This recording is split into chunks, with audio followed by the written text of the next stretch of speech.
small nucleus. And what that does is it creates a case plan so that hopefully the families themselves identify the resources. So it could be tribal resources, it could be their neighbor, it could be somebody that they trust. To bring them in, and they all participate and agree to do certain things, so that, say it's an issue where the mother and the child aren't getting along or they're fighting a lot, that maybe that there's an elder that can come in and sit with them while they're going through this problem, and they agree. There'll actually be a written document produced. And we do, in this county, we do a lot of that, where we sit there and we analyze these things with the family. We bring them in, and we have facilitators that facilitate the whole conversation, so that hopefully at the end of the day, the plan that comes up is the best that suits that particular family. And we also try to do that so that the facilitator isn't the social worker involved in the case. They're just a participant. The facilitator usually is somebody either that we've contracted with. Well, basically we're holding a visual ceremony. It works really well that way, and hopefully we'll get better results from family because they're more involved in the decision that affect their own children. Right. Now, with the family reunification, is there a timeline that they have to follow? I know at one time there was a Family Reunification Act that said that they should be, I think, reunified with that parent when they had a year, right. Unless the child was, I believe, under 6 months, and then it was, or a a year old. The general rule is that there's a year to reunify. Okay. Now, if the child's under, I believe it's 3 years old, then there's a shortened reunification period. There's actually circumstances now where we don't have to provide reunification. So if the parents have lost children before to the dependency system and not gotten them back, or if they've committed a major crime against a child, we could, or been convicted of that, then we can bypass reunification. There's also now some changes in the law where if the parent has been incarcerated, that there's a little period where that reunification is sort of held in suspense to give them the opportunity once they come out of prison.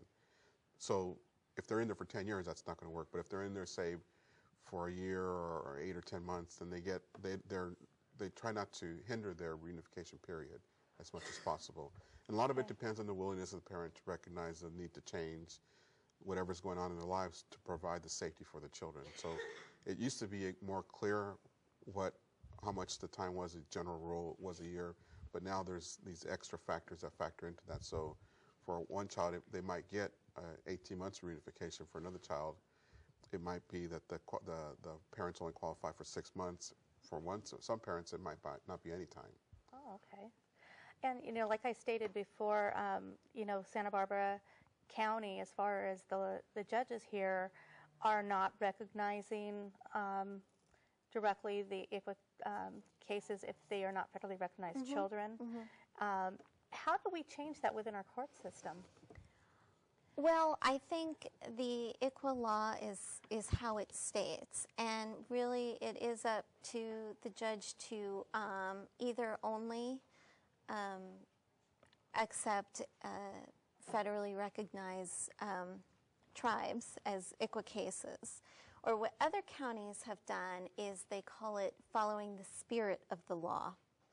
So even though, a child may not be eligible for membership or an enrolled member in a federally recognized tribe, if the child is a member or affiliated with a non-federally recognized tribe, some counties really still encourage the tribe to provide resources if they can. Say, like in our trainings, we suggest asking if any of the non-federally recognized tribal members would like to provide, tutoring services or become a CASA to the child, or there's all sorts of different sort of creative ways that you can involve members of the child's tribe, and kind of incorporate that into the case plan, or, But really, this is about, we really need to recruit resource families here. Yes. And that's like the bottom line. We need families to take care of our children that are being removed from their homes. Can you talk about how it is that you become a foster care parent? To be a foster care parent, it's a little different if you're a relative than if you're a foster parent. We need what we call resource families. We need foster parents. These are people that you can go through there's 12 hours of classes that you have to go through. We actually have a person that works with the city colleges and getting all that done. But what you do is you get a background check, and you go to the classes, you get CPR, they look at your house, and you actually get approved to be a foster parent. And then this way, when a situation comes up, so like I described earlier where it's an emergency, they actually have indicators in our system saying this person's not only are they licensed foster parents, but they have identified themselves as being able to care for this type of child. So when the social worker is trying to figure out what am I going to do with this child, that name would come up, and that would be the first contact they make. So any special needs that they can handle, Right. Any cultural, resources that they can provide. We try to anticipate whatever community need we might have.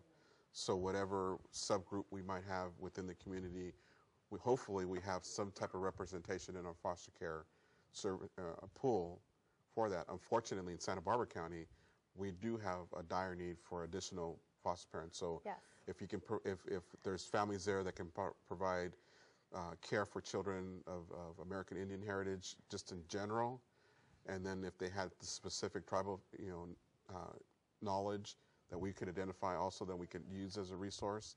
But I think that if somebody that can provide culturally sensitive services to a child or culturally sensitive care to a child in general, we need that also. So it might not necessarily be a child that your community is linked with, but you have an affiliation or a sensitivity to their community that we need that Yes. care for. And some tribes, especially here in California, have social services programs and Icwa social workers and so forth as a part of their tribal resources, and they can also certify homes as well. And there's various agencies through California that can do that. Okay, so here in Santa Barbara, we have a foster care recruiter that you work directly with. And, don't discount that you couldn't qualify. Please, if you feel that you feel this calling, please contact the foster care recruiter and, let them know your situation. And we'll be providing that, the website and contact information. One promise they kept. They promised to take all of our land, and they're doing it.